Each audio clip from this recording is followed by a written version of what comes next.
আচ্ছা, তারা খুব ভালোভাবে জানেন যে এটা একেবারেই ইম্পসিবল, কোনো প্রকল্প পাশ করাই সম্ভব না সচিবের অগোচরে রেখে। কারণ সচিবের একটা প্রকল্পের সাথে তার এঙ্গেজমেন্ট অনেক বেশি উপদেষ্টা কিংবা মন্ত্রীর থেকে, অনেক বেশি। মানে তার প্রতিটা পরতে এটার সাথে কানেক্টেড থাকা লাগে। একেবারে মন্ত্রীর কাছে আসা থেকে পরবর্তীতে পাশ এবং বাস্তবায়নের দায়িত্বটাও তার থাকে। তা আমি এটা ক্লিয়ারিটি চাই মন্ত্রণালয়ের পক্ষ থেকে। আই থিঙ্ক মন্ত্রণালয় এই বিষয়ে অ্যাকাউন্টেবল বলতে আমার যদি কোনো অপরাধ থাকে আমাকে অ্যাকাউন্টেবল করবে। তারা এটা বাংলাদেশের মানুষের কাছে খুব ক্লিয়ারলি দেখাবে যে কোন ফাইলে এই অনিয়মটা মানে হয়েছে। এটা আমি চ্যালেঞ্জ করছি মিস্টার শাহ আলমকে। তার যদি সৎসাহস থাকে, সে যদি তার যে স্টেটমেন্টে স্ট্যান্ড করে, তাহলে আগামীকালকে তো office day, I think last office day, আগামীকালকের মধ্যে তিনি এই ফাইলটা জনগণের সামনে স্পষ্ট করবেন এবং উত্থাপন করবেন। I want to challenge mister Mirza Fakhrul Islam Alamgir, যেহেতু উনি মন্ত্রণালয়ের মন্ত্রী হচ্ছে সর্বোচ্চ দায়িত্বে যিনি থাকেন, তো আই বিলিভ যে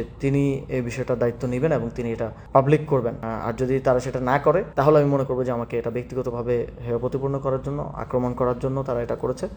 আর যদি তাদের মধ্যে সেই সৎসাহসটা থাকে, তারা যদি সত্য বলে থাকে, তাহলে তারা এটা আসলে ক্লিয়ার করবেন, ফাইলটা দেখাবেন।